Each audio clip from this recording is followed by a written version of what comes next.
चुके हैं, लेकिन आज होगा तीसरा विषय, importance of the Bible, Bible का अपना एक महत्व। नाउ जिसके पास में आपकी बाइबल, पेन, नोट्स, आप सब अपनी तैयारी कर लें, ताकि यहां से अब जो है इस विषय पे हम बात करने जा रहे हैं। फिर एक और बार YouTube के जितने लोग हैं, आपको भी कहना चाहता हूं कि बहुत ज्यादा सीखने लायक ये विषय है, जिसको इंग्लिश में कहते हैं the importance of the Bible, साथ ही साथ में हिंदी में कहते हैं बाइबल का अपना महत्व।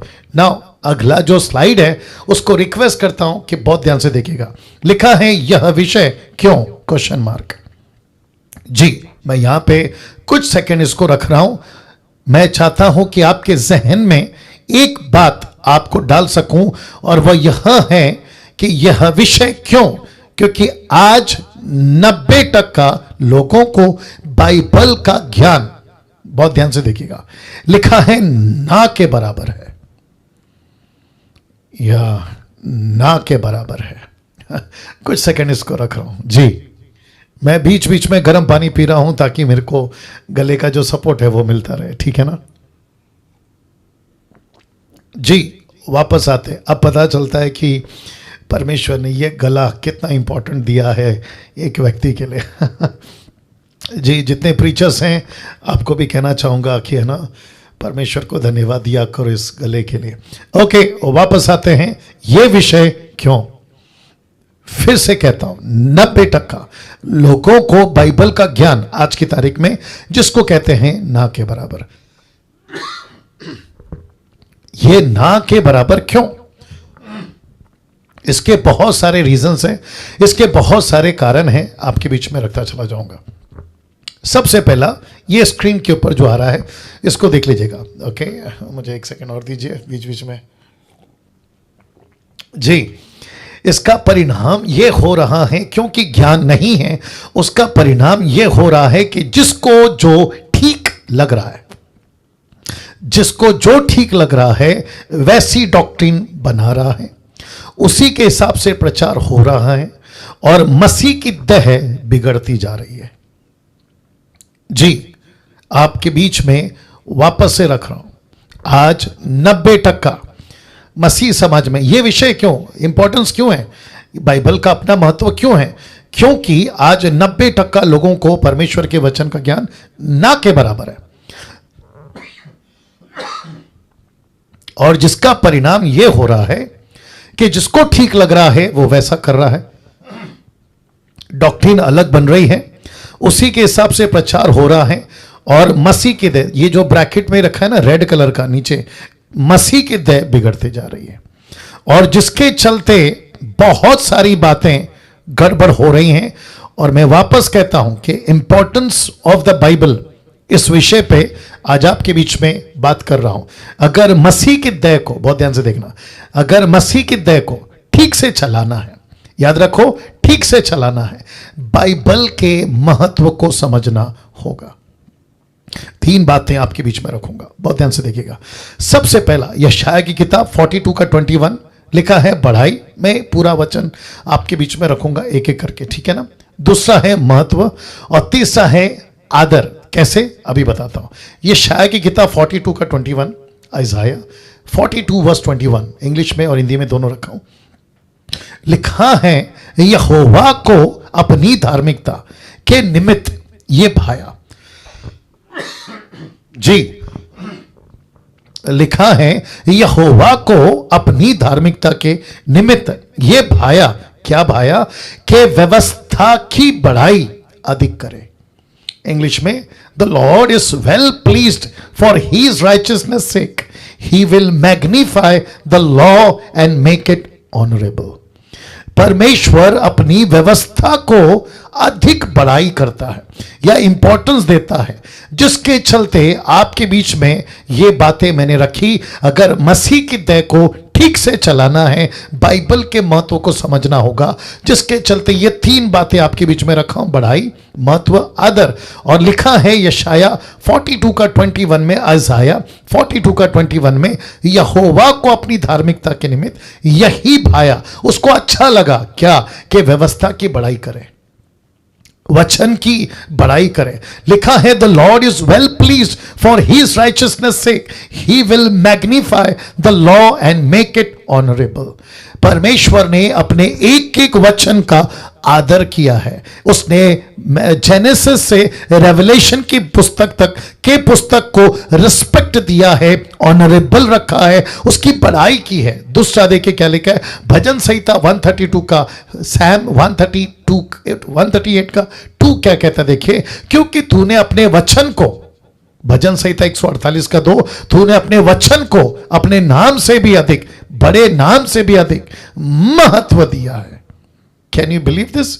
For thou hast magnified thy word above all thy name. यीशु मसीह ने, परमेश्वर ने, थैंक यू निर्जला जी, यीशु मसीह ने, परमेश्वर ने अपने नाम से भी ज्यादा इंपॉर्टेंस, महत्व, देखिए ना क्या लिखा है, magnified the word above all thy name.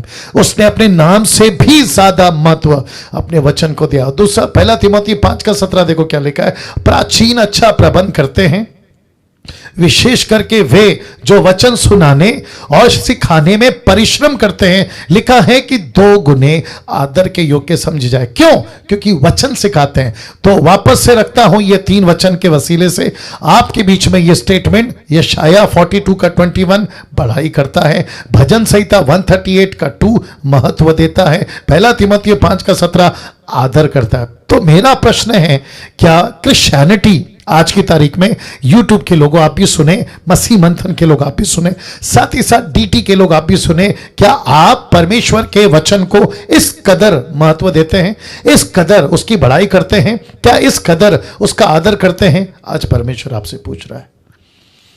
या इसका मतलब है कि एक एक जो अभी डीटी में जुड़ा है, यहां 161 है, वहां कितना है देख के बताइएगा टोटल, ठीक है ना। एक एक व्यक्ति इस तरीके से क्या परमेश्वर के वचन का आज आदर कर रहा है? मैं कुछ सेकंड इसको रख रहा हूं। तो इसका मतलब है कि 350 के आसपास लोग हैं अभी। ओके गुड, वापस आते हैं। मैं फिर एक प्रश्न पूछूंगा, क्या इस वचन के आधार पर, जिसको खुद परमेश्वर कहता है मैंने व्यवस्था की बड़ाई की है, इस वचन के आधार पर कहता है मेरे नाम से भी ज्यादा इंपॉर्टेंस मैंने वचन को दिया है, इस वचन के आधार पर कहता है मेरे वचन का आदर होना चाहिए, मेरे वचन का आदर होना चाहिए। तो मैं सबको पूछ रहा हूं, क्या आप इस तरीके से परमेश्वर के वचन का आदर करते हैं? या कालेब साहब रिस्पॉन्स दीजिए, क्या इस तरीके से हम परमेश्वर के वचन का आदर करते हैं? मेरा मतलब यह नहीं है कि उसको लाल कपड़े में लपेट के रखो, जी नहीं। मेरा मतलब यह नहीं है कि उसको सफेद कपड़े में लपेट के रखो, जी नहीं। मेरा मतलब यह नहीं है कि आप उसको बरसों सालों तक एक ऐसा स्पेशल कांच की अलमारी में उसको संभाल के रखें, जी नहीं। बाइबल दी गई है पढ़ने के लिए, राइट कालेब? कालेब साहब थोड़ा रिस्पॉन्स दीजिए जी। तो वापस कहता हूं, परमेश्वर के वचन का आदर, महत्व, इंपॉर्टेंस देना बहुत जरूरी है। अब आपको एक कॉन्सेप्ट समझाते हैं, आपके बीच में एक कॉन्सेप्ट रख रहे हैं, ठीक है ना। कॉन्सेप्ट क्या है? पहला ये चित्र देख लीजिए। आप देख सकते हैं कि 2 चर्चेस हैं, राइट और लेफ्ट में। मेरी कोशिश होती है कि विजुअल के थ्रू आपको कनेक्ट कर सकूं, आपको समझा सकूं। लिखा है differences between these both churches. कौन से हैं ये churches? 1st century churches and 21st century churches. जी रिपीट करता हूं, 1st century churches and the 21st century churches. Difference between these both churches, ये कॉन्सेप्ट आपको समझा देता। डिफरेंस क्या है, फर्क आप देख लीजिए आपकी स्क्रीन के ऊपर। क्या है फर्क पहली सदी में और दूसरी सदी की कलीसिया में? फर्क बहुत बड़ा है जी, वापस रख रहा हूं, फर्क बहुत बड़ा है। पहली सदी की कलीसिया ने सिर्फ और सिर्फ, बहुत ध्यान से देखिएगा, पवित्र शास्त्र ब्रैकेट में बाइबल पर ही बढ़ावा दिया था। दूसरे शब्दों में यीशु की शिक्षाएं मसीह की देह के लिए जो दी गई थी उसी पर फोकस किया था। पास्टर डैनियल कैसे बोल सकते हैं? जितने यूट्यूब पे हैं आप भी पूछ सकते हैं कैसे बोल सकते हैं, रेफरेंस दे रहा हूं, बहुत ध्यान से सुनेगा। फर्स्ट सेंचुरी की कलीसिया, वचन पे ध्यान दीजिएगा। प्रेरितों की किताब 6:7, the book of acts chapter 6:7 लिखा है, परमेश्वर का वचन फैलता गया। वाह, मैं रुक रहा हूं यहां पे। ये जो शब्द है ना, परमेश्वर का वचन फैलता गया, ऐसा नहीं लिखा है कि पतरस फैलता गया, ऐसा नहीं लिखा है कि पौलुस फैलता गया, नहीं लिखा स्टीफन फैलता गया। क्या लिखा है? वचन फैलता गया। सब लोग रिपीट कर सकते हैं, वचन फैलता गया।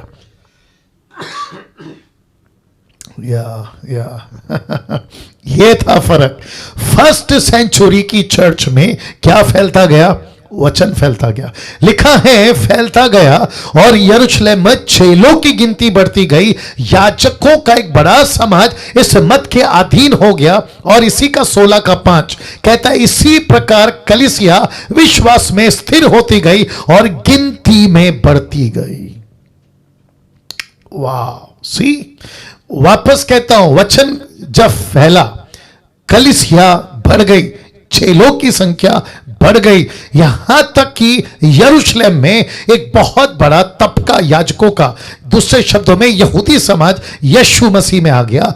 कैसे? वचन के फैलने से। अब ये वचन देखिए, प्रेरितों की किताब 28:30-31 में पौलुस की बात हो रही है। लिखा है, वह कौन? पौलुस पूरे 2 वर्ष अपने भाड़े के घर में रहा, जो उसके पास आते थे उन सब से मिलता रहा, बिना रोक टोक, बहुत निडर होकर, बहुत ध्यान से देखिएगा, परमेश्वर के राज्य का प्रचार करता और प्रभु यीशु मसीह की बातें सिखाता रहा। सी, तो वापस तीसरा वचन रख रहा हूं, उसी का 9:31 लिखा है, सो सारे यहूदिया, गलील और समरिया में कलीसिया को चैन मिला, उसकी उन्नति होती गई और प्रभु के भय पवित्र आत्मा की शांति में चलती और बढ़ती जाती थी। कलीसिया कब बढ़ी? वापस रख रहा हूं, जब वचन फैला। चेले कब मल्टीप्लाई हो गए? जब वचन फैला। कलीसिया शिक्षा में स्थिर कब हुई? कमान, जोर से, जब वचन फैला। तो 21st सेंचुरी की कलीसिया कैसे फैलेगी? जब वचन फैलेगा। 21st सेंचुरी में चेले कैसे बनेंगे? कमान, जब वचन फैलेगा। वचन को कौन फैलाएगा? जो जानकार है, और जिसके चलते लिखा है कि कलीसिया को शांति मिली। दूसरे शब्दों में, कलीसिया बढ़ती गई, उन्नति होती गई और कलीसिया को शांति मिली। कैसे? रख रहा हूं रिजल्ट, जी, परिणाम, रिजल्ट रख रहा हूं। आप देख सकते हैं आपके स्क्रीन के ऊपर ये छोटा सा एक स्लाइड, फर्स्ट सेंचुरी चर्चेस, जहां पे रेड डॉट है ना, ये रेड डॉट कैसे बढ़ेगा ये दूसरे स्लाइड में देख लीजिए, फिर ये तीसरे स्लाइड में।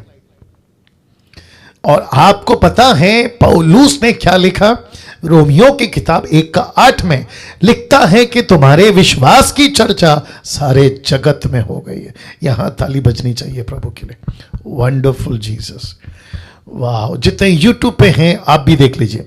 पहला पोस्टर देखिए जो रेड डॉट्स है, आप देख सकते हैं कि कितनी कम कलीसिया है या कलीसिया चेले। दूसरे स्लाइड पे आप देख सकते हैं सेकेंड सेंचुरी में कैसे बढ़ गए। थर्ड सेंचुरी में ऐसा लिखा है तुम्हारे विश्वास की चर्चा सारे जगत में हो रही। क्यों? क्योंकि वचन फैला। कम ऑन, मैं रिपीट करता हूं, वचन फैला। दूसरे शब्दों में इसको आज क्या रखना चाहिए? 21 सेंचुरी में महाराष्ट्र में, गुजरात में, पंजाब में, Nepal, Africa, America, Europe country में फर्स्ट 21 सेंचुरी में कुछ डॉट्स हैं, 22 सेंचुरी में डॉट्स बढ़ रहे हैं, 23rd सेंचुरी में टोटल सराउंडेड। जिसके चलते आप और मैं मसीह मंथन के लोग बोल सकते हैं कि प्रभु पूरे विश्व में, अमेरिका, अफ्रीका, भारत में, एशिया कंट्री में वचन फैल गया। लिखा है सारे जगत में आपकी चर्चा हो रही है। यह कब हो सकता है? जब आप और मैं डीटी वाले, आप और मैं मसीह मंथन वाले, आप और मैं क्राइस्ट फॉलोवर्स जब इस तरीके से पैटर्न को अडेप्ट करके परमेश्वर के राज्य में बढ़ेंगे। लेकिन आज देखिए 21st century church conditions are, बहुत ध्यान से देखना, 99.9% fail to walk on the teachings of Jesus Christ. आज 99.9% लोग फेल हो गए। किस में? यीशु की शिक्षाओं पे चलने में। यह सक्सेस क्यों है? क्योंकि ये यीशु की शिक्षा पे चलते थे। 21 सेंचुरी फेल क्यों हो गए? यीशु की शिक्षा पे नहीं चली।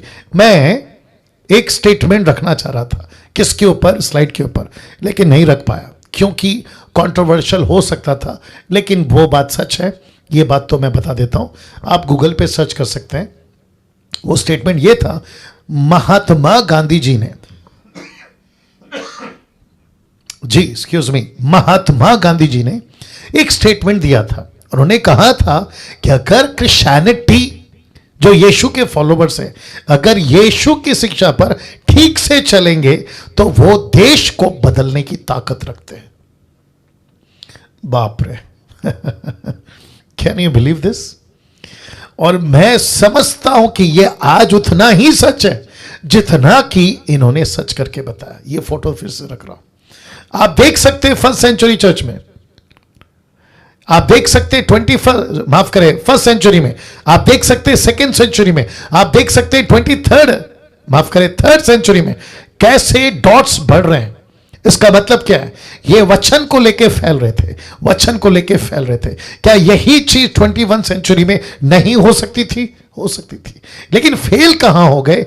यीशु की टीचिंग पर चलने में। यस और नो? या ग्लोरी टू गॉड। जी सिस्टर फिलोमिना, या जी जी जी रिस्पॉन्स दीजिए। तो इसका मतलब है कि हम सभी जो 1st, 2nd, 3rd सेंचुरी में जो ब्लास्ट, जिसको कहते हैं ना धमाका, वचन का फैलने का हुआ था, वही 21 सेंचुरी में भी आ सकता है। आमीन। ना 4 सवाल आपके बीच में रखूंगा, मैं चाहता हूं कि आप लोग मुझे इसका जवाब दें। सबसे पहला, एक विश्वासी कैसे बढ़ेगा? Question mark. दूसरा सवाल, एक कलीसिया कैसे बढ़ेगी? Question mark. तीसरा सवाल, एक सेवक कैसे बढ़ेगा? Question mark. चौथा सवाल, डॉक्ट्रिन कैसे बनेगी? Question mark. वापस रखता हूं, एक विश्वासी कैसे बढ़ेगा, कलीसिया कैसे बढ़ेगी, एक सेवक कैसे बढ़ेगा और डॉक्ट्रिन कैसे बनेगी। इसमें पानी डाल देना, उसको फेंक के डाल देना। जी, इसका जवाब आपके बीच में दे रहा हूं। जानना चाहते हो? इसका जवाब सिर्फ और सिर्फ वचन से, वचन ही से। कलीसिया विश्वासी कैसे बढ़ेगा, कलीसिया कैसे बढ़ेगी, सेवक कैसे बढ़ेगा, डॉक्ट्रिन कैसे बनेगी? जवाब है सिर्फ और सिर्फ वचन से। अब आप सोच रहे होंगे कि ये डॉट क्या है, मैं रख रहा हूं, उसको बंद करो, उस खिड़की बंद करो। Thank you Lord, worship you father. बहुत ध्यान से देखिएगा, वचन आपके बीच में रखने जा रहा हूं। 2 तिमोथी 3:16। कैसे, फिर से रख देता हूं, कैसे एक विश्वासी बढ़ेगा, कलीसिया कैसे बढ़ेगी, सेवक कैसे बढ़ेगा, डॉक्ट्रिन कैसे बनेगी? जवाब है वचन से। कौन सा वचन? ये वाला। मैं चाहता हूं कि सभी लोग पढ़े। लिखा है कि हर एक पवित्र शास्त्र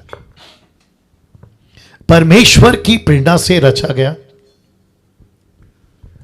लिखा है उपदेश, समझाने, सुधारने, धर्म की शिक्षा के लिए लाभदायक है। यस और नो? तो दूसरे शब्दों में पवित्र शास्त्र क्यों दिया गया? लिखा है उपदेश, समझाने, सुधारने, धर्म की शिक्षा। ये जो मैंने ब्रैकेट किया है ना नीचे, अंडरलाइन, इसको शिक्षा मैंने क्यों किया? क्योंकि पवित्र शास्त्र, ये बाइबल दी गई ताकि विश्वासी को बढ़ाया जा सके, कलीसिया को बढ़ाया जा सके, सेवक को बढ़ाया जा सके। डॉक्ट्रिन कैसे बनती है, सिद्धांत, इसका सारा का सारा सहारा सिर्फ और सिर्फ ये बाइबल है। और पौलुस कहता है इसी वजह से ये पवित्र शास्त्र मुझे और आपको दी गई है। ना एक विश्वासी कैसे बढ़ेगा, कलीसिया कैसे बढ़ेगी, सेवक कैसे बढ़ेंगे, डॉक्ट्रिन कैसे बनेगी, अगर इन चारों को ठीक से बढ़ाना है बाइबल की, तो बाइबल का ही सहारा लेना होगा।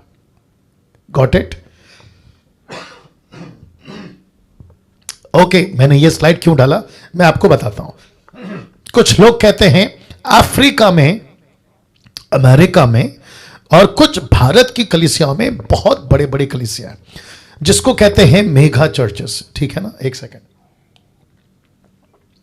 तो प्रश्न उठता है क्या हम उनकी कॉपी करें? आपका जवाब क्या है? Absolutely not. Thank you. अच्छा, कुछ लोग कहते हैं क्योंकि कोई ऐसा बड़ा पास्टर है उसकी चर्च में ना 2 लाख लोग आते हैं, तो क्या करें, क्या उसकी कॉपी करें? आंसर इज एब्सोल्युटली नॉट, नहीं। तो विश्वासी कैसे बढ़ेगा, कलीसिया कैसे बढ़ेगी, सेवक कैसे बढ़ेगा, डॉक्ट्रिन कैसे बनेगी? Answer is only Bible, Bible, Bible. Right now, एक ऐसा वचन है जो पति पत्नी के कॉन्सेप्ट में पौलुस ने यूज किया था, लेकिन उसी को पवित्र आत्मा ने उसको प्रकाशन दिया और उसने चेंज किया। कैसे? देखिए, इफिसियों 5:25 जो यूट्यूब पे आप भी देखिएगा। बात करते करते पति पत्नी की पौलुस को पवित्र आत्मा ने बोला लिख, क्योंकि पति पत्नी जैसे एक वैसे ही कलीसिया और मसीह कम ऑन एक। तो लिखा है जैसे मसीह ने भी, क्योंकि ऊपर का मैंने निकाल दिया, लिखा है जैसे मसीह ने भी कलीसिया से प्रेम करके अपने आप को उसके लिए दे दिया। 26 कि उसको वचन के द्वारा जल के स्नान से शुद्ध करके पवित्र बनाए। 27 लिखा है उसे एक ऐसी तेजस्वी कलीसिया बनाकर अपने पास खड़ी करे जिसमें ना कलंक, ना झुर्री, ना कोई वस्तु, ना वरना पवित्र और निर्दोष हो। तो पौलुस को यह प्रकाशन क्यों दिया? अगर किसी को बढ़ना है, कलीसिया को बढ़ना है, सेवक को बढ़ना है, डॉक्ट्रिन बननी है, तो उसका जवाब है ये वचन। सॉरी, ये वचन कलीसिया से प्रेम करके खुद को दे दिया ना। मैं रखूंगा, जो कि शायद मैं कल रखूंगा, ये जो कलीसिया को मैंने फॉन्ट बड़ा किया है ना, इसको समझना होगा। यीशु के लिए एक ही चर्च है, जीसस क्राइस्ट, वापस आना पड़ेगा। यीशु के लिए एक ही चर्च है, तेरा चर्च, मेरा चर्च, उसका चर्च, ऐसा चर्च, वैसा चर्च, अफ्रीका का चर्च, अमेरिका का चर्च, नो, उसके लिए एक ही चर्च है। जितने पास्टर सभी देख रहे हैं, जितने प्रभु के दास अगर यूट्यूब पे मुझे कल अपलोड होने के बाद देखेंगे, उनको भी कहना चाहता हूं कि एक ही चर्च है, बिकॉज जीसस ने अपने खुद को यूनिवर्सल चर्च के लिए दे दिया। तो मेरा चर्च, तेरा चर्च बोलना बंद करिए। तो जिसके चलते पौलुस कहता है कलीसिया से प्रेम करके खुद को उसके लिए दे दिया। और क्यों? ताकि वचन के द्वारा जल के, शुद्ध जल से स्नान करके उसे पवित्र बनाए। नीचे देख लीजिए, निर्दोष और पवित्र बना। ये फोटो देख लीजिए पहला जी। लिखा है इसी एक कलीसिया के लिए यीशु ने अपनी जान दी। पवित्र आत्मा को इसी एक कलीसिया के लिए दिया गया, पतरस से लेके पौलुस तक और पौलुस से लेकर आज मुझ और आप तक बुलाहट भी इसी एक चर्च के लिए दी गई। वाह, वापस आना पड़ेगा शायद।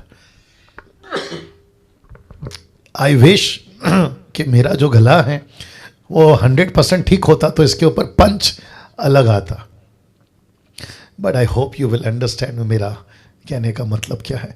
लिखा है इसी एक कलीसिया के लिए यीशु ने खुद को दे दिया, पवित्र आत्मा ने खुद को दे दिया, और जो बुलाहट मिली थी ना पतरस से लेके पौलुस तक, पौलुस से लेकर मुझ तक, आप तक, और जितने भी, जब तक यीशु नहीं आता तब तक जितने सेवक को बुलाहट मिलेगी इसी एक कलीसिया के लिए। कैसे रख रहा हूं, वचन रख रहा हूं, क्योंकि कुछ लोग कहते हैं कि पास्टर डैनियल वचन से बात करते हैं। जी, तो मैं वचन से ही बात करता हूं जी। इफिसियो 4:4, आई होप कि आप लोगों ने कभी इसको पढ़ा होगा। The book of Ephesians chapter 4 verse 4, देखो क्या लिखा है। लिखा है एक ही देह है, दैट मीन्स वन चर्च। देह का मतलब कलीसिया, याद आ गया।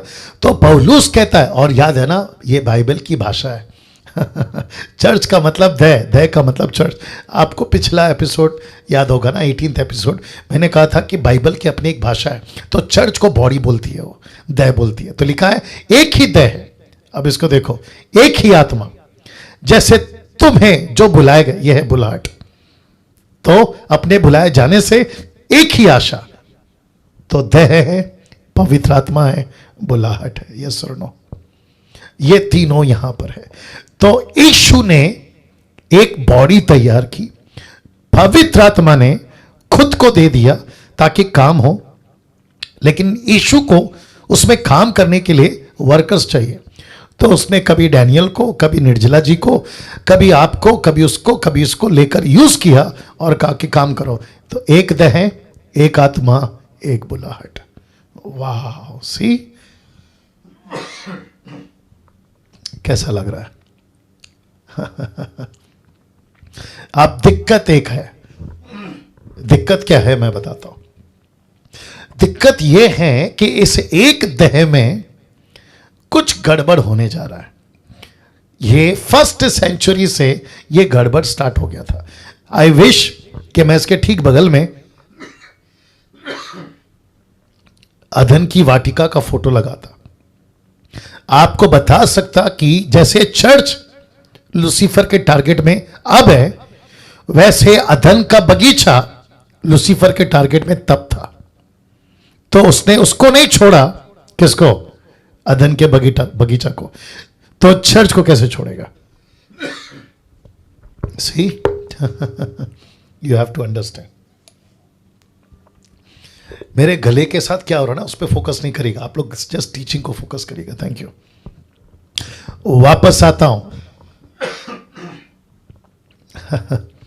वापस, इसी को कहते हैं दुख उठाना, इसी को कहते हैं दुख उठाकर सेवा करना। मैं आराम से और भी एक हफ्ता ले सकता था, बट क्या करूं, अंदर वो जो बेचैनी है ना, वो 4 दिन से मुझे परेशान कर रही थी। ओके, ये वही चर्च है जिसके पीछे कुछ षड्यंत्र माफ करें, शैतान कर रहा है। बगीचा को नहीं छोड़ा, इसको भी नहीं छोड़ेगा। एक कलीसिया यीशु ने अपने आप को दे दिया, पवित्र आत्मा ने दे दिया, बुलाहट दे दी, वचन यहां पे साबित हो गया। ठीक है ना। अब कुछ गड़बड़ चल रहा है, जिसके चलते पौलुस ने क्या कहा, देखिए इफिसियों 4:7 से 10 तक में आपके बीच में रखने जा रहा हूं। ओके, समीक्षा है क्या लाइन में? समीक्षा, ओके, समीक्षा माइक ऑन करिए। चेक। समीक्षा जी, होस्ट बनाया उनको होस्ट बनाया आपने। समीक्षा, या समीक्षा जी, आपको बाइबल पढ़ना है, ये वाला पढ़िए हिंदी में अभी जो है ना आपके स्क्रीन के ऊपर। ओके।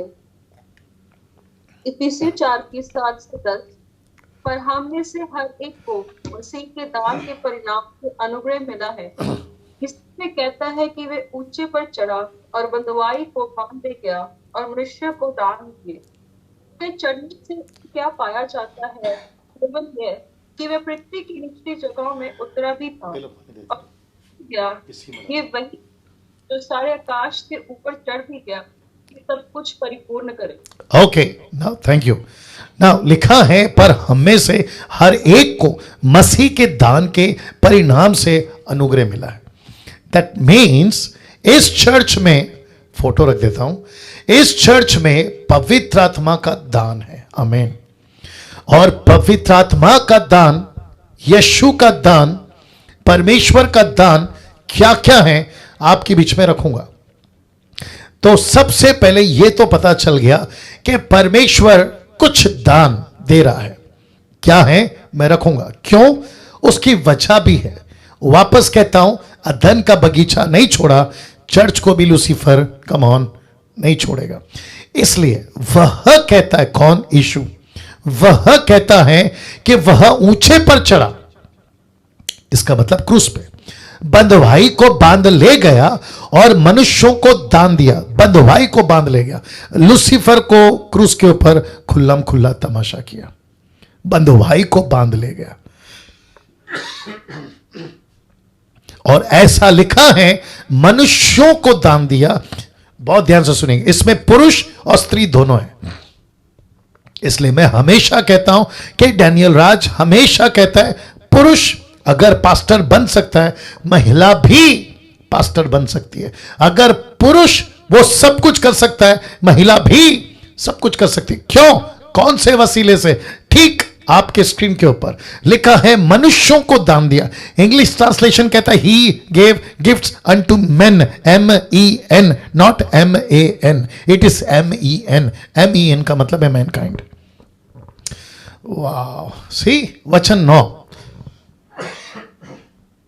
लिखा है, उसके चढ़ने से क्या पाया जाता है? केवल यह कि वह पृथ्वी की निचली जगहों में उतरा। यीशु मसीह नरक में 3 रात 3 दिन थे। क्या किया, क्या हुआ, फिर कभी उसके ऊपर प्रचार करेंगे। वचन 10, और जो उतर गया यह वही है जो सारे आकाश से ऊपर चढ़ गया। मरकुस 16:19, पिता के दाहिने हाथ में बैठ गया। वचन नीचे का लाइन देखो, लिखा है, सब कुछ परिपूर्ण करे, ताकि सब कुछ परिपूर्ण करे, कंप्लीट कर दिया। कौन से कॉन्टेक्स्ट में? बहुत ध्यान से देखिएगा, वचन 11। अब आप लोग अपना जो मजबूती है ना, उसको टाइट करो, ठीक है ना? फासन योर सीट बेल्ट बोलते हैं ना, वैसे अपनी मजबूती ठीक कर लीजिए, ठीक है ना? लिखा है उसने किसने? यीशु ने।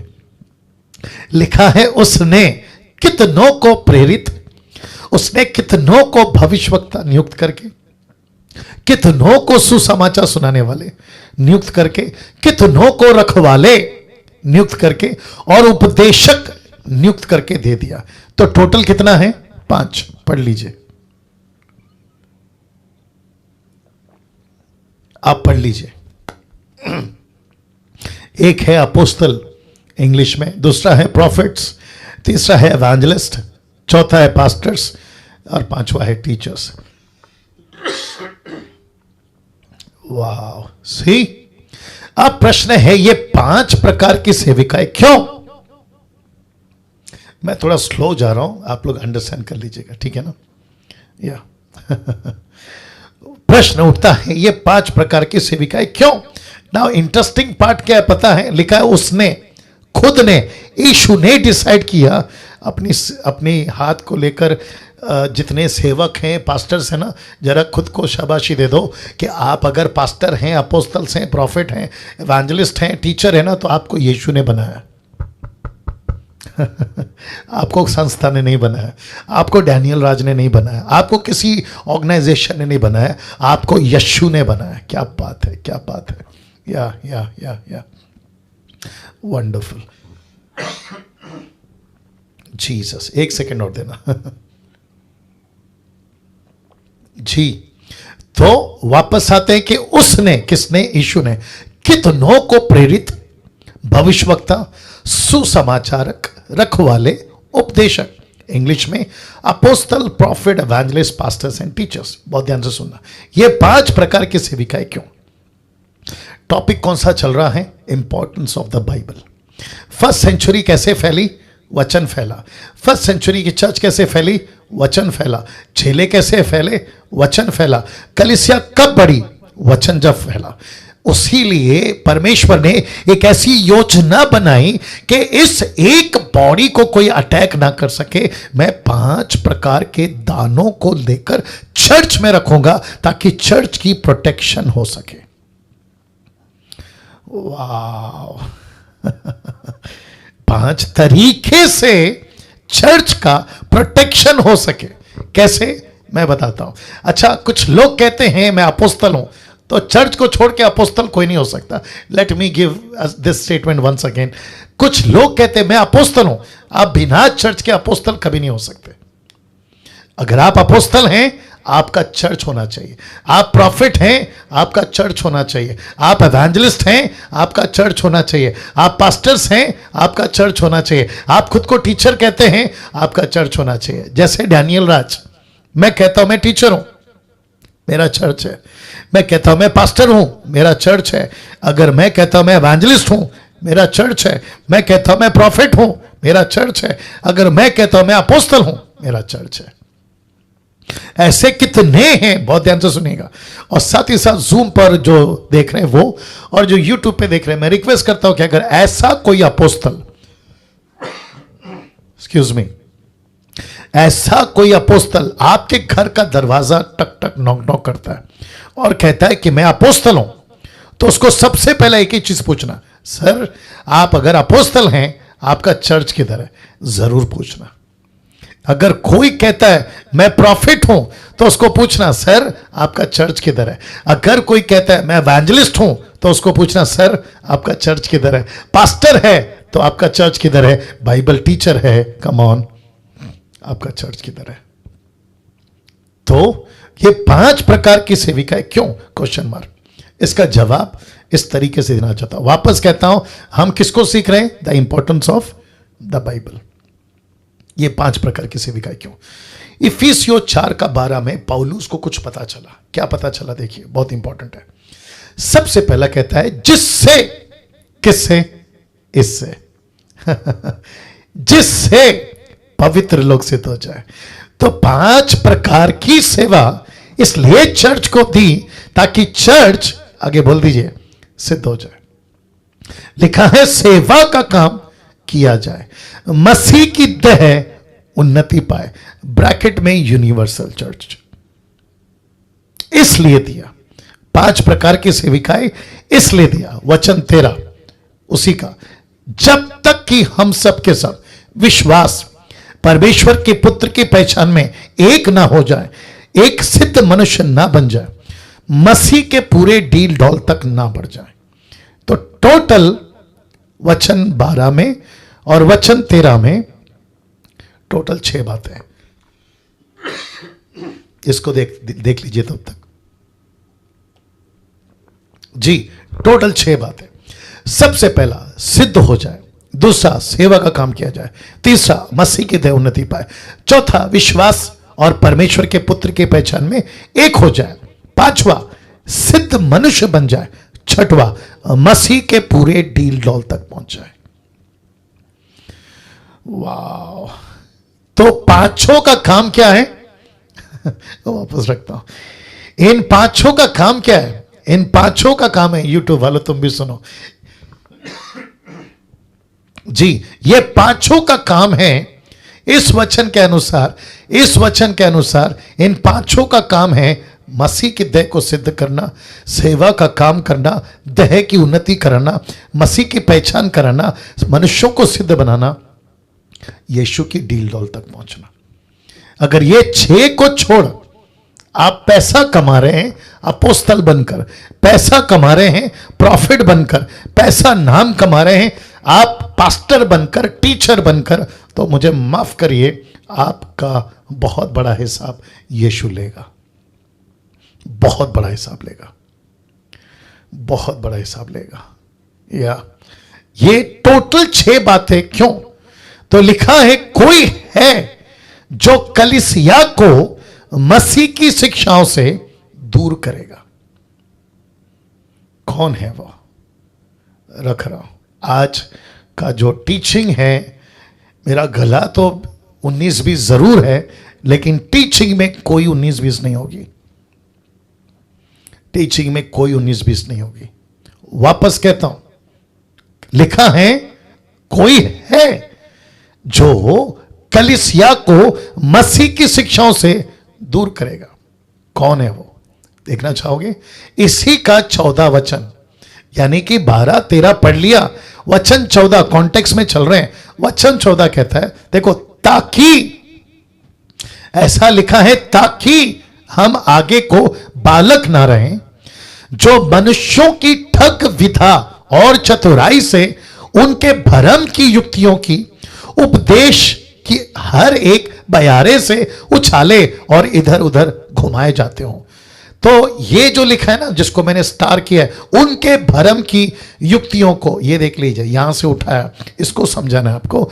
और इंग्लिश ट्रांसलेशन समीक्षा जी अगर आप पढ़ सकें, इसी का 4:14 इंग्लिश में, इफिशियंस चैप्टर 4 वर्स 14। डालो पानी डालो जी, समीक्षा जी। ताकि हम आगे को बालक ना इंग्लिश रहे। English okay. जी। Thank you Lord, thank you Lord. That we should not longer be children, tossed to and fro, and carried about with every wind of doctrine by the trickery of men, in the cunning craftiness of deceitful plotting. ये देख लीजिए आपके screen के ऊपर, वही रखा है मैंने, लिखा है कनिंग एंड क्राफ्टीनेस। कुछ ट्रांसलेशंस, और जब मैंने गूगल पे से क्राफ्टीनेस का क्या कहते हैं ये निकाला, इंटरप्रेट, तो पता चला कि ऐसी ऐसी लैंग्वेज का इस्तेमाल किया है जिसमें वुल्फ है, भेड़िया। तो फिर से कह देता हूं, लिखता है वचन 14 में, ताकि हम आगे को बालक ना रहे, जो मनुष्यों की ठग विधा और चतुराई से, अब ये जो लाइन है ना, उनके भरम की युक्तियों की, मैंने ये टुकड़ा उठाया, लिखा है कर्निंग एंड क्राफ्टीनेस। तो ये क्राफ्टीनेस और कर्निंग कहां यूज हुआ? उत्पत्ति के 3:1 में, और पौलुस कहता है 2 कुरिन्थियों 11:3 में, कहता है ये वही पुराना सांप जिसने हवा को बहकाया, उत्पत्ति 3:1 में, उसी को कहता है कि कहीं तुमको भी ना बहका दे, 2 कुरिन्थियों 11:3 में। अब आप सोच के देखिए, 5 प्रकार की सेविकाएं का काम क्या है? वापस पीछे जा रहा हूं। 5 प्रकार की सेविकाएं का काम क्या है चर्च में? क्राफ्टीनेस से बचाना मसीह के देह को, लूसीफर से बचाना मसीह के देह को, शैतान की युक्तियों से बचाना मसीह के देह। ये 5 का काम ये है। मुझे माफ करिए स्टेटमेंट देने का, लेकिन ये 5 के 5 खूब पैसा कमा रहे हैं, 5 के 5 खूब नाम कमा रहे हैं, 5 के 5 खूब टाइम पास कर रहे हैं, विदेश में घूम रहे हैं, नेशनली इंटरनेशनली बनकर। यस और no? 90% apostle, prophet, evangelist, pastors and teachers अपने असली मकसद को समझे ही नहीं। ऐसा लिखा है ना, वह क्या कहते हैं, 127 का, आई थिंक एक कोई पढ़ सकता है, 127 का 1, भजन संहिता 127 का 1, द बुक ऑफ सैम 127:1। समीक्षा हिंदी में, भजन संहिता 127 का 1। जी। Unless God builds the house. आपको जब इंग्लिश में बोलते हैं तब आप हिंदी में पढ़ती हैं, जब आपको हिंदी में पढ़ो बोलते हैं तब आप इंग्लिश में पढ़ती हैं। आपको हिंदी में पढ़ना है। Okay. जी। Thank you Lord, wonderful Jesus. जी। बाप रे, समीक्षा जी।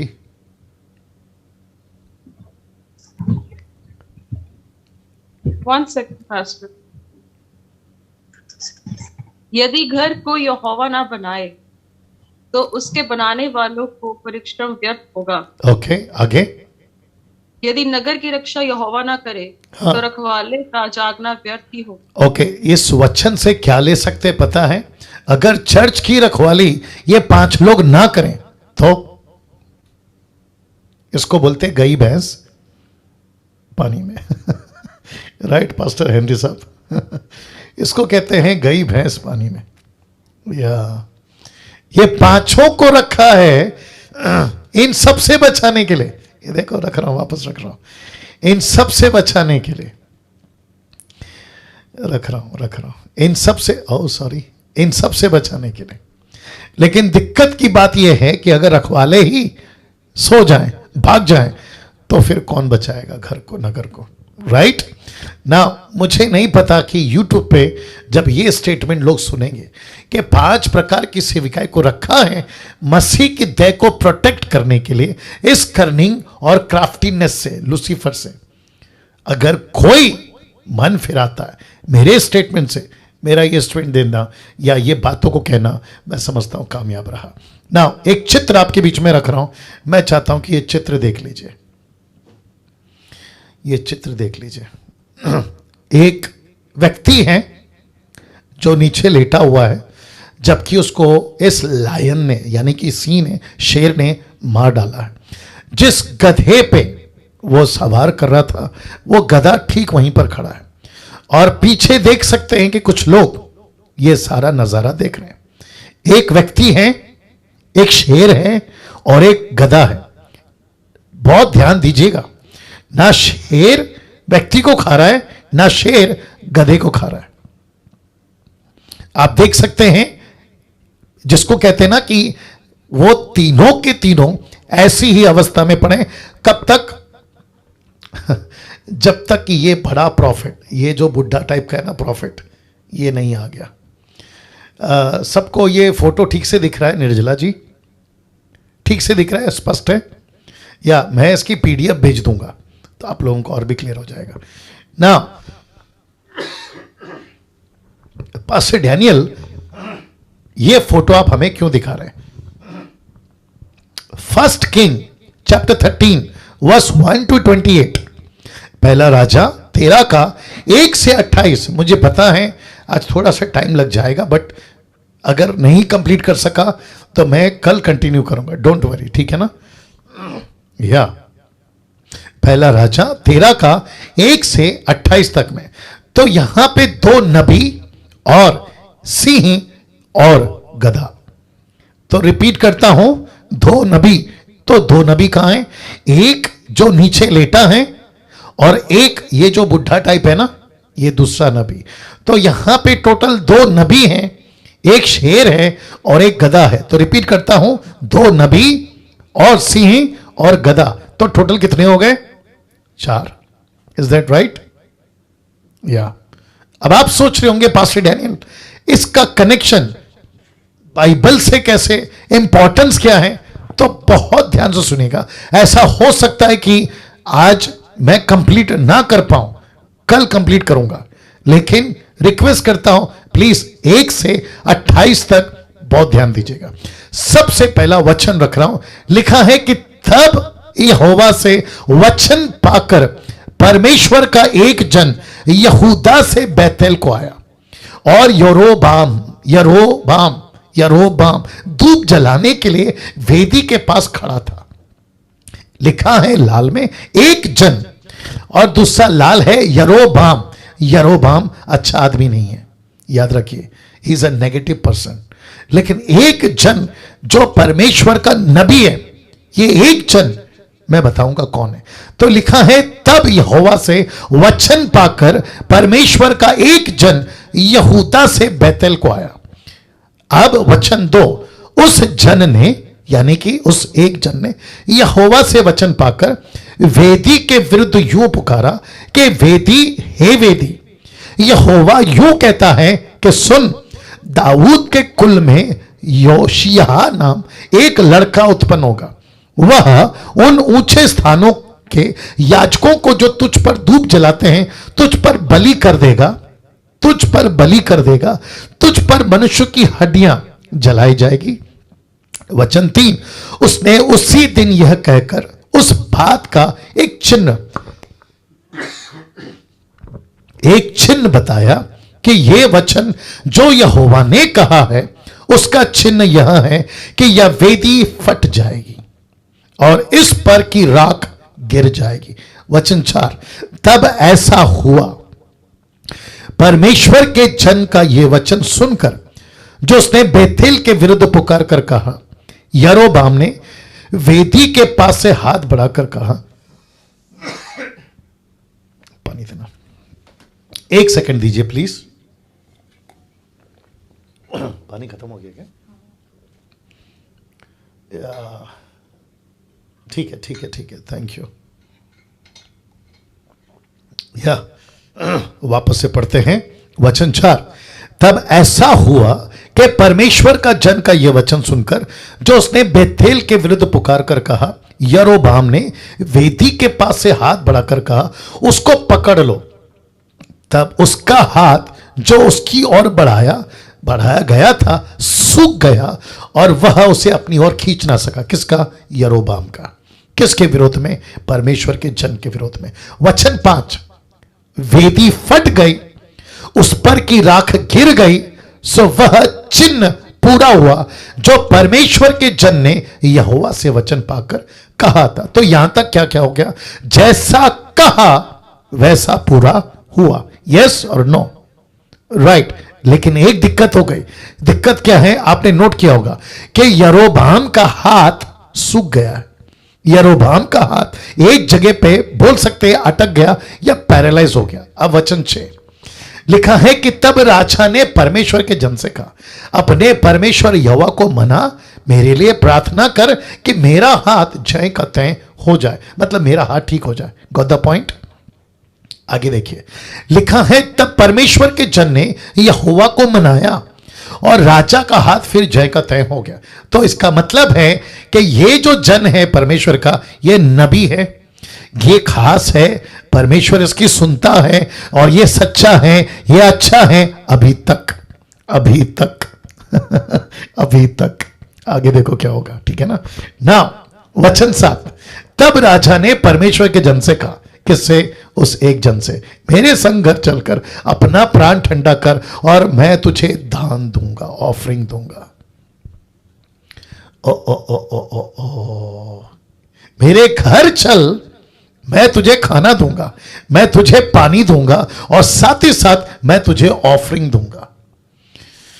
आज के प्रचारक होते तो पता नहीं क्या करते। एनीवे, इसने क्या जवाब दिया देखिए, वचन 8 लिखा है, परमेश्वर के जन ने राजा से कहा, चाहे तू मुझे अपना आधा घर भी दे दे तो भी तेरे घर ना चलूंगा, और इस स्थान में मैं ना तो रोटी खाऊंगा ना पानी पीऊंगा।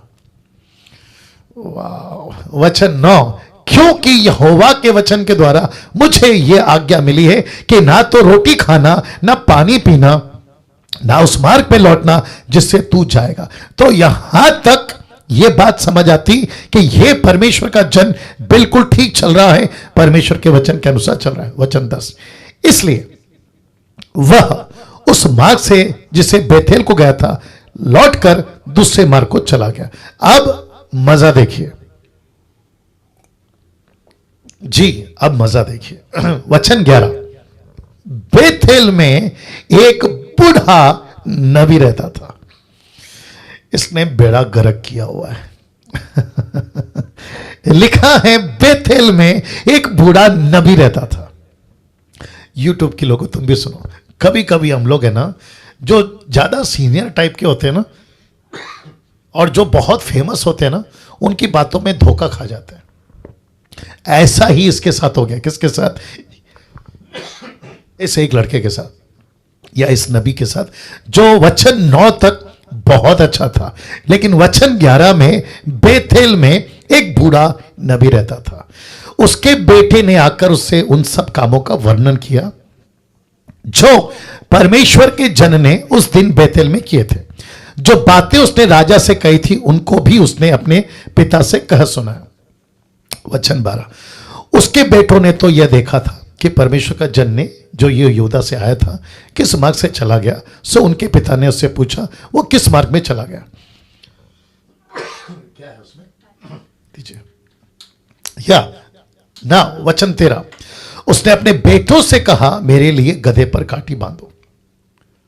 एक सेकंड दीजिए। हाँ, बस बस बस बस। उसने कहा, अपने बेटों से कहा, गधे पर लाठी काटो, मतलब तैयार करो। तब उन्हें गधे पर काठी बांधी और उस पर चढ़ गया। वचन 14, परमेश्वर के जन के पीछे जाकर उसे एक बांज के तले बैठा हुआ पाया। उससे पूछा, परमेश्वर का जो जन यहूदा से आया था, क्या तू ही है? कौन पूछ रहा है? बुढ़ा पूछ रहा है। कौन है ये बुढ़ा? ये खुद एक प्रॉफिट है। ये खुद एक प्रॉफिट है। ये खुद एक परमेश्वर का नबी है।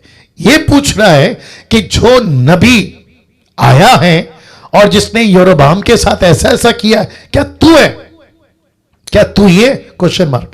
वचन 15, उसने कहा हाँ वही हूं। उसने कहा मेरे संग घर चलकर भोजन कर।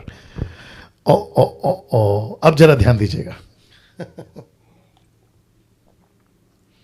क्या लिखा है, मेरे संग घर चल और क्या कर, भोजन कर। भोजन कर। Can you believe this? इसका जवाब सुनिए, तैयार हैं आप लोग? इसका जवाब सुनिए। उसने उससे कहा मैं ना तेरे संग, इट्स ओके चलेगा जी। वो कहता है, उसने कहा मैं ना तेरे संग लौट सकता और ना तेरे संग घर जा सकता हूं और ना मैं उस स्थान में तेरे संग रोटी खाऊंगा व पानी पीऊंगा। नहीं आऊंगा, नहीं आऊंगा, नहीं आऊंगा। राइट? ये यहां तक ठीक है? मैं सबको पूछ रहा हूं, यहां तक ठीक है? ये यहां तक ठीक है। अब कनिंगनेस, क्राफ्टीनेस, इसको कहते धोखा अब आ रहा है। देखो क्या है वचन 17 में क्या लिखा है, देखो। क्योंकि यहोवा के वचन के द्वारा मुझे आज्ञा मिली है कि वहां ना तो रोटी खाना, पानी पीना, ना मार्ग में तू जाएगा उसे ना लौटना। मतलब परमेश्वर का दास कहता है मैं नहीं कर सकता। वचन 18, उस बुढ़े ने, उस नबी ने, उसने कहा जैसा तू नबी है ना वैसा मैं भी नबी हूं। जैसा तू बाइबल टीचर है ना वैसा मैं भी बाइबल टीचर हूं। जैसा तू पास्टर है ना मैं भी पास्टर हूं। जैसा तू प्रभु का दास है ना मैं भी दास हूं। यहां फंस गया, माय गॉड, यहां फंस गया ये लड़का। ये फर्स्ट प्रॉफिट जो अभी तक अच्छा था, सब कुछ ठीक चल रहा था, ये फंस गया एक बहुत बड़े झूठ में जो कहता है अगर तू नबी है तो मैं भी नबी हूं, तू पास्टर है तो मैं भी पास्टर हूं, तू प्रभु का दास है तो मैं भी प्रभु का दास हूं। यहीं पे बेड़ा गर्क हो गया। बहुत सारे लोग कहां धोखा खाते हैं, यहीं पे धोखा खाते हैं। देखो क्या लिखा है, और मुझसे ये बुढ़ा नबी कहता है मुझसे एक स्वर्गदूत ने यहोवा से वचन पाकर कहा उस पुरुष को अपने संग अपने घर लौटा लिया कि वह रोटी खाए पानी पिए।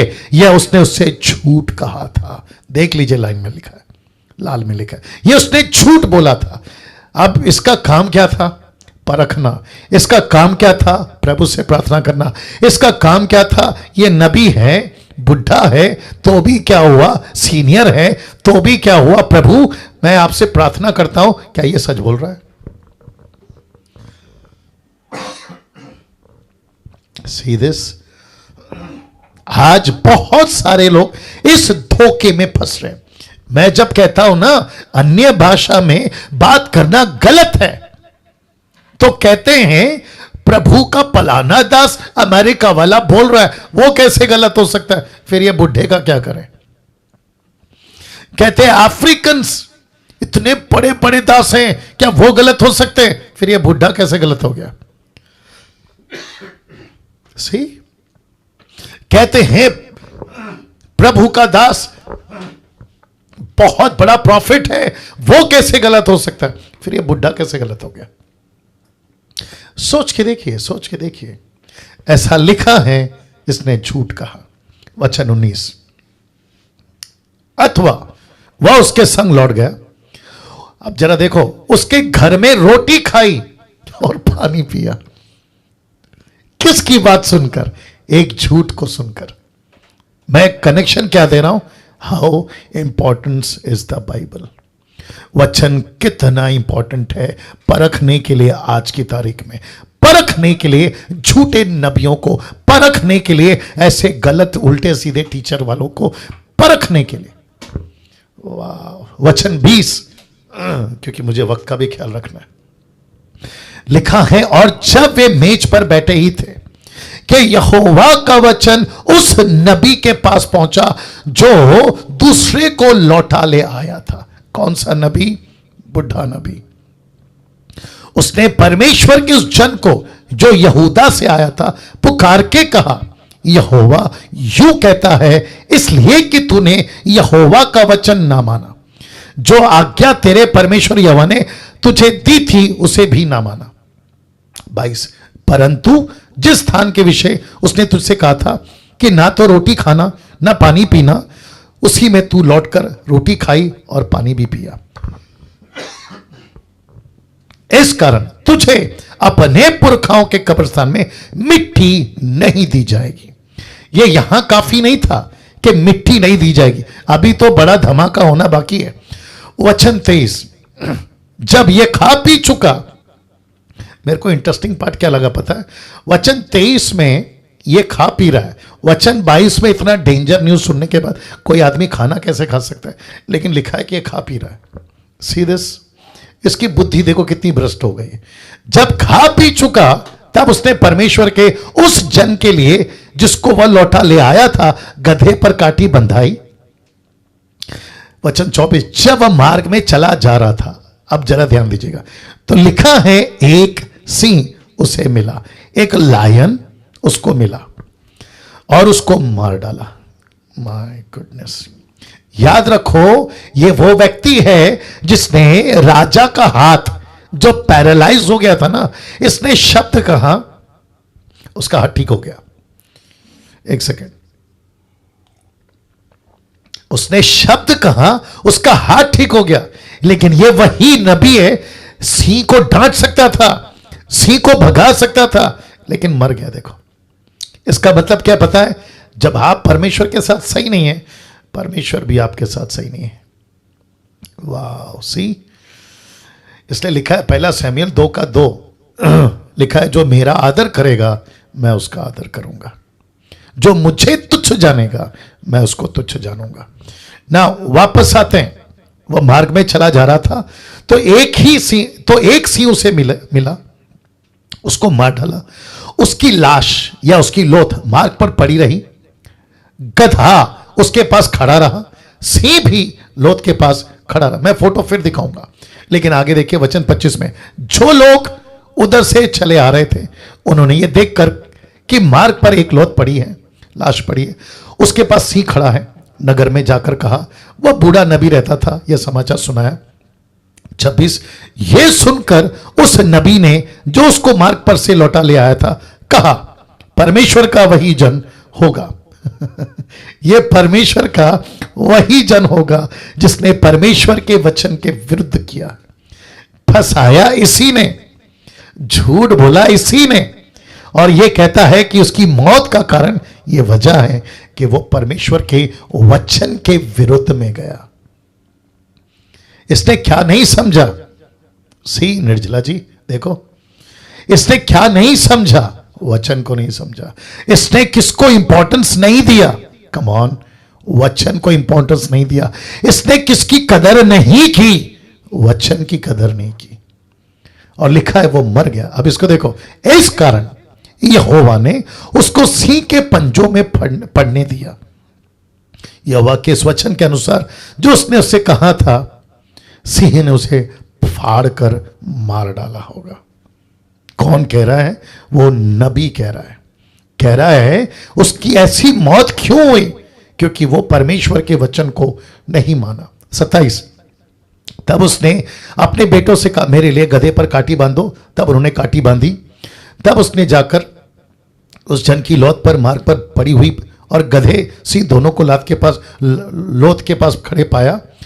यह भी कि सिंह ना तो लोथ को खाया ना गधे को फाड़ा, मतलब शेर ने दोनों को नहीं खाया, ना आदमी को खाया ना गधे को खाया। क्यों? ताकि एक मैसेज जाए कि सिर्फ इसकी मौत को करने के लिए ऐसा परमेश्वर ने कहता। फोटो देख लीजिए। अब ये नबी किसका शिकार हुआ, मैं आप सबको पूछ रहा हूं, ये नबी किसका शिकार हुआ? शेर का? नो। किसका शिकार हुआ जानते हो? ये उस कर्निंगनेस और क्राफ्टीनेस का शिकार हुआ। आप नहीं समझे अभी भी।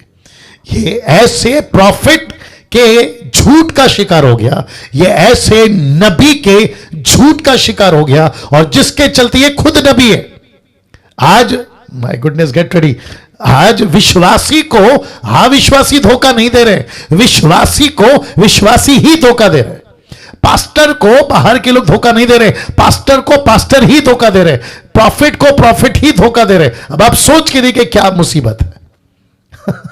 और जिसके चलते पहला पत्रस 5 का, सचेत हो, जागते रहो, क्योंकि तुम्हारा विरोधी शैतान गरजने वाले सी की नाई इस खोज में रहता है कि किसको फाड़ खाए। Can you believe this? और कल बात करूंगा इस आदमी का जिसका नाम है मिकाया। मिकाया, मुझे माफ करिए, आज बात नहीं कर पाऊंगा, ठीक है ना? कल यहां से कंटिन्यू करेंगे। यूट्यूब के लोगों, आप भी ध्यान से सुनिएगा, एपिसोड नंबर 20 कल होगा, यहां से कंटिन्यू करेंगे। एक प्रार्थना के साथ समाप्त करते हैं। सृष्टिकर्ता पिता यीशु के नाम से आपकी महान उपस्थिति में आते हैं प्रभु जी, और विनती करते हैं परमेश्वर पिता कि ऐसी ऐसी बातें आज हमें सीखने मिली प्रभु कि कितना जरूरी है, कितना जरूरी है गलत लोगों को पहचानना, कितना जरूरी है भले नबी हो, प्रॉफिट हो, कोई भी हो, लेकिन वचन के साथ गड़बड़ी करने वालों को कितना जरूरी है पहचानना। प्रभु जी ये बातें आपने सिखाई। मैं विनती करता हूं अगर कोई अभी देख रहा है, सुन रहा है और वो इसका शिकार हो गए हैं, प्रभु मन फिराने के लिए अवसर दे, लौट आने के लिए अवसर दे, कहीं कोई शैतान का शिकार ना हो जाए।